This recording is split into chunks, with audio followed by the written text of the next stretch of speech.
Hello बच्चों, let's see this question. The question says integration dx upon square root of 1 plus 4x square. तो सबसे पहले देखते हैं इस क्वेश्चन में हम क्या की कॉन्सेप्ट यूज करने वाले हैं एंड उसकी कॉन्सेप्ट के बेसिस पे इस क्वेश्चन को कैसे सॉल्व करेंगे. तो ये हमारे पास integration of dx square root of a square plus x square की वैल्यू हमारे पास क्या होती है, that is ln of modulus of x plus square root of x square plus a square divide यहाँ पे प्लस c. तो अब देखो यहाँ पे dx upon 1 plus 4x square है, तो इसको फर्दर सिंप्लीफाई कर लेते हैं तो सो दैट हम इसको फॉर्मूले की फॉर्म में कन्वर्ट कर सकें. तो integration of dx upon square root of 1 plus 4x square. तो देखो यहां से हम क्या करेंगे, 4 कॉमन लेंगे. 4 कॉमन लेंगे तो हमारे पास क्या आ जाएगा, integration of dx square root के अंदर अगर हमने 4 कॉमन लिया तो ये देखो 1 के पास 4 नहीं है तो ये 1/4 हो जाएगा प्लस एक्स स्क्वायर.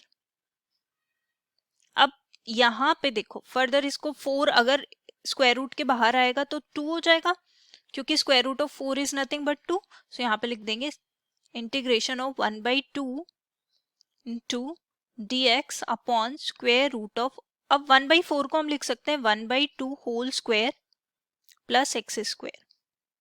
हम फर्दर 1/2 को इंटीग्रेशन से बाहर लिख लेते हैं क्योंकि ये कांस्टेंट टर्म है और हमें x के रेस्पेक्ट में इंटीग्रेशन करना है. So dx upon square root of 1/2 whole square plus x square. अब देखो ये a square plus x square की फॉर्म में कन्वर्ट हो गया. अब a square plus x square की फॉर्म में कन्वर्ट हो गया तो हम इसमें डायरेक्टली फॉर्मूला अप्लाई कर सकते हैं. तो फॉर्मूला अप्लाई करेंगे तो हो जाएगा ln of x plus square root of 1/2 whole square plus x square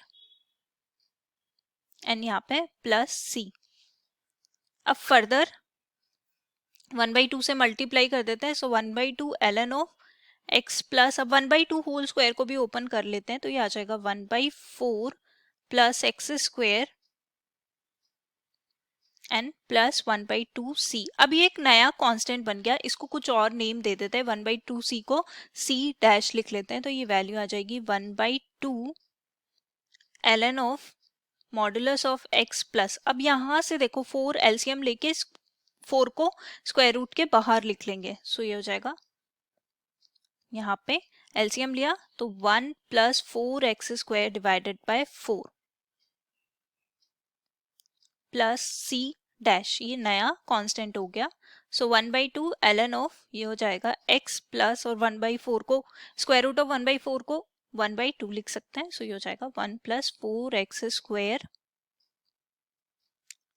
plus C dash. इसको फर्दर ln की प्रॉपर्टी अप्लाई करके सिंप्लीफाई कर सकते हैं. So this is our final answer. Hope you understood it well. Best of luck. Thank you.